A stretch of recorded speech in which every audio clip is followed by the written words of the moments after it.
You have just tapped into the Christian Life Coach Collective, and I'm your host, Laura Malone. I'm here to equip and encourage coaches in skills, business, personal life, and faith. I believe you're already 100% worthy and capable, and you're called for such a time as this. So let's get you walking it out with courage and confidence so you can be an amazing coach who sees transformation and great results in both your life and the lives around you. Let's get started. Okay, welcome back to the myth series, or busting them all. We're talking about a common thing that keeps a lot of coachpreneurs stuck today. I need to do it all myself so I can save money. And I get it, because when you're starting out, every dollar counts.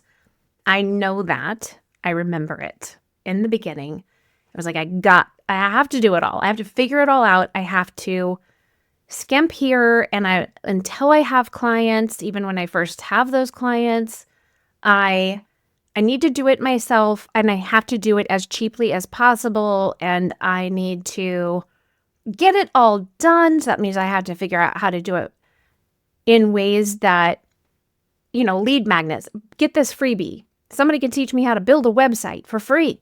They're offering me a manual. All I have to do is give them my email address, right? I get all of that.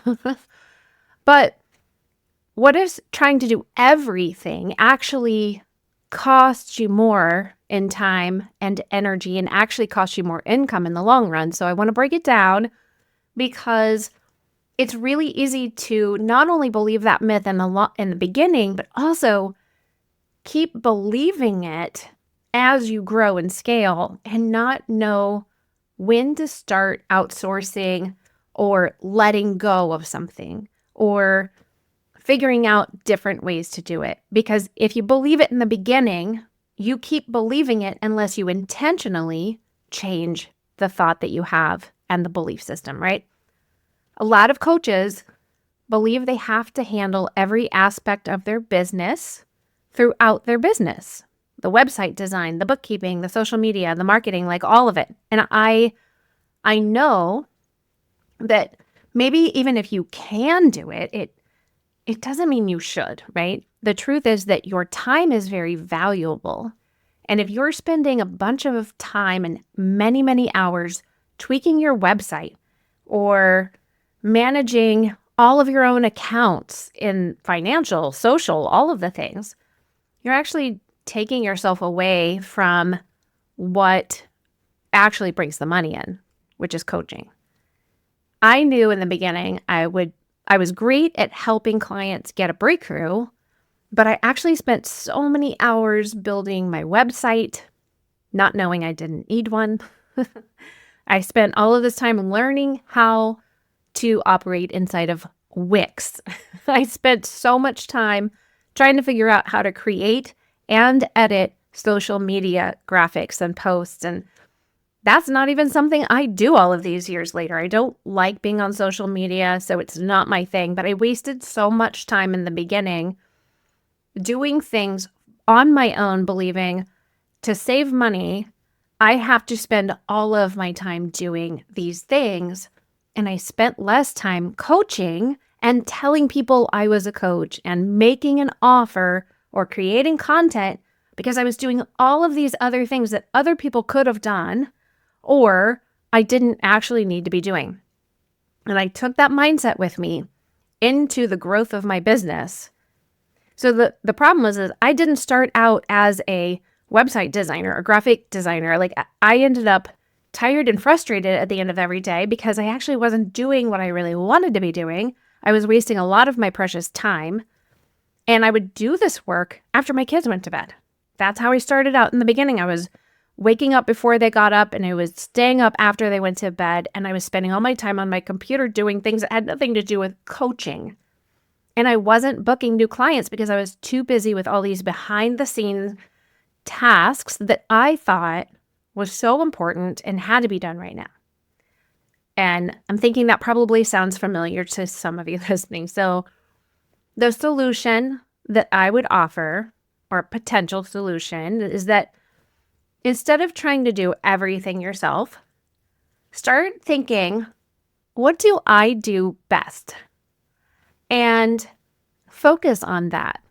The things that you're going to be really good at cultivating and growing in are the things that you enjoy doing. If you like social media, you'll do it because you want to be consistent. You want to be on there.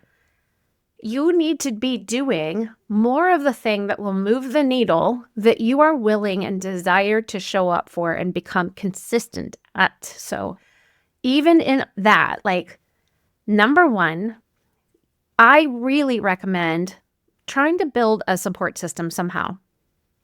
Connect with other coaches, get an accountability partner, find other people who do things that maybe you could trade with, or even a virtual assistant. There's a lot of virtual assistants out there that you can get even kind of on the cheap. People who can support you in areas that are really not your lane to be running in, the things outside of your expertise, right? And then think about any energy draining tasks, the stuff that's not in your zone of genius, right? Delegate those things. Again, a virtual assistant for maybe some admin work. Maybe you know somebody who, maybe a woman in the neighborhood is a bookkeeper for somebody. Could you ask her to help you? In the beginning, you don't need a bookkeeper for a bunch of things, but it might be helpful for her to help you build. Maybe you could throw her, whatever you make from one client, throw her that amount of money and say, will you set me up in a spreadsheet that's easy for me to understand for a coaching business? And ask her just to get you set up so that it's something you consistently do. Or maybe you find somebody who's good at designing stuff for your branding. And in the beginning, it's so okay to experiment. And then as you're growing, please invest the money that you make into growing your business. Pay somebody to do the things you shouldn't be doing. They are going to do it better. They're going to do it faster. And that's actually going to help you be the person who's out there sharing content and making offers so that you get clients and you can do your consultations with them and you can actually be getting to the place where you coach people. I know it seems like an extra or added or unnecessary expense sometimes, but it's going to free you up to actually be doing more to make money doing what you love doing. Fiverr.com, Fiverr, I think I'll put the link in the notes, show notes. Check those things out and help people, get people to help you do things cheaply and just get some things started for you. Do you know somebody at work that can do something that might be willing to trade? Maybe you babysit and they build, help you build out your branding. If you think the branding is actually where you're at, when you first start, you don't need to worry about branding. You just need to go cultivate an offer and get some clients. Branding will always change. So unless you're actually ready for that, don't focus on it. Same thing with a website. You don't need a website if you don't have any clients. You know why? Is if you don't have clients, you don't know what anybody needs to hear. So you actually have nothing to say on your website because you don't have any clients who've helped you know what kind of results you can help them get, what kind of problems they have, what kind of language they need to see on a website that would speak to them. You don't need a website to have a coaching business. You should have a coaching business and clients way before you have a website. I'm saying not just months. It might be years before you need a website. But you can book a session with me and we can actually figure out where you're at and when a website is actually a necessity for you. The next thing is to collaborate with other professionals. You don't have to reinvent every wheel, especially if you're like a creative mind like me. You don't have to. You need to get focused. One tree focus. We're not going to go take down a whole forest of trees. We're just going to go to the backyard, take an axe, take that tree down as quickly as possible, right? So maybe there's somebody you can partner with who will complement your skills. Maybe you coach and they handle your tech, your marketing, different things. Find these people in your life and don't be ashamed or afraid to go ask other people if they'd be willing to use their skill set as a benefit to you in some way. Maybe you pay them, but maybe you barter, maybe you trade, maybe you coach them Maybe you offer them free coaching in exchange for what they can do in their own profession. And then the last thing I'm going to tell you, let go of the things that you do not need. That, like a website, is one of them. It's a seriously overrated and unnecessary thing for somebody just starting a business. Business cards are full out branding, expensive logos, complete perfected taglines, Google Analytics, like all that stuff that comes later. Facebook ads, that comes later. You do not need this. You need clients. When you're first starting, the only thing you need is to get out there and say, I'm a life coach. I help people in this way. Like, I'm looking for these people who have this problem because I have a solution. Find people by talking and sharing and get yourself visible. My rule of thumb is when you have clients paying for something, that's when you can invest in something. Otherwise, keep all your overhead of money and time very low and spend it all on being in front of the people so you can learn what they need and get experience coaching those very real breathing humans.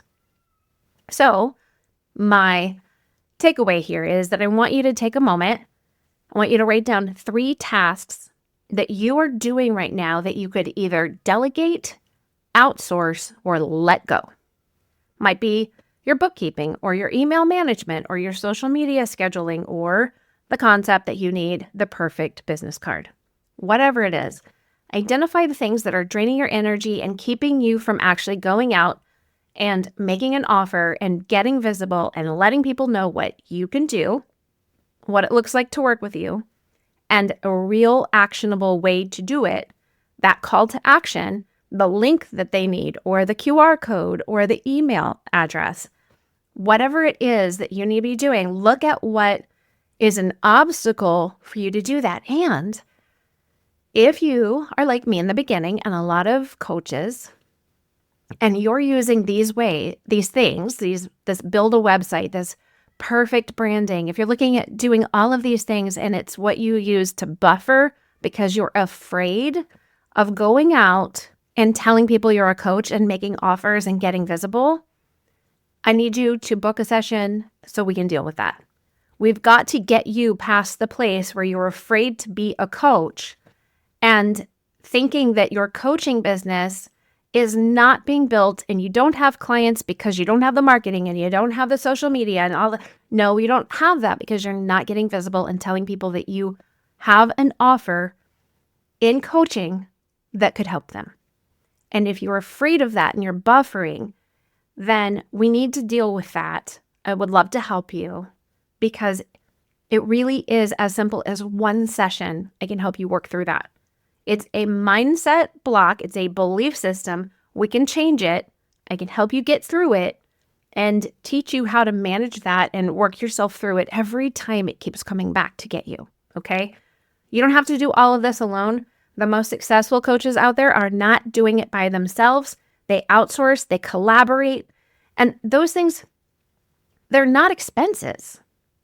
They're investments into your business. And I would say into your sanity and your joy, the very thing. You become a coach because you love coaching people. You love to guide them. You love being invested and holding space and making time for them and helping them get the transformation they are desperate for or inspired to go after. You love that. But it's so easy to sabotage that joy when you are sucked into all these other things that you feel are so important, such a priority, or that you feel like there's no capacity to let somebody else touch it or help you with it.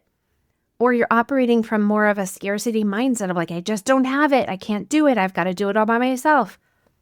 We have to let go of that mindset and take it to the Lord and ask him, like, would you bring somebody who could help me do this?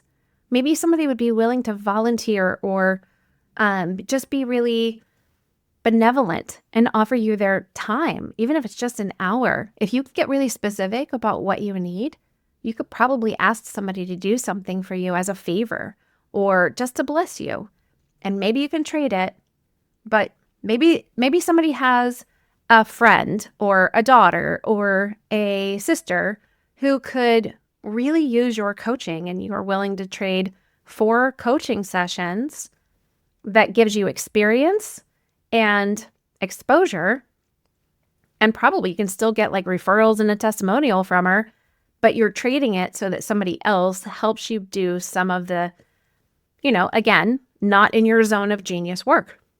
Why not? Where there's a will, there's a way. All these things are possible. And with God and with each other, they are very figure-outable. All right, friend, I hope this has been eye-opening to you about the things that are draining your energy and keeping you stuck in a place where you're not getting to coach because you're consumed with all these either unnecessary things or out of your lane tasks, because you can get free from them. There are ways to do it. I want to help you.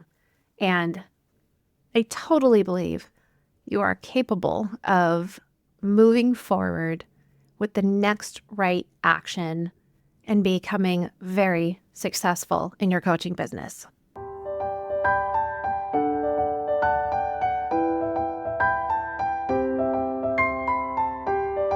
Thanks for listening. For more coaching resources and to learn how to work with me, head to sterlingandstonementoring.com or click the link in the show notes.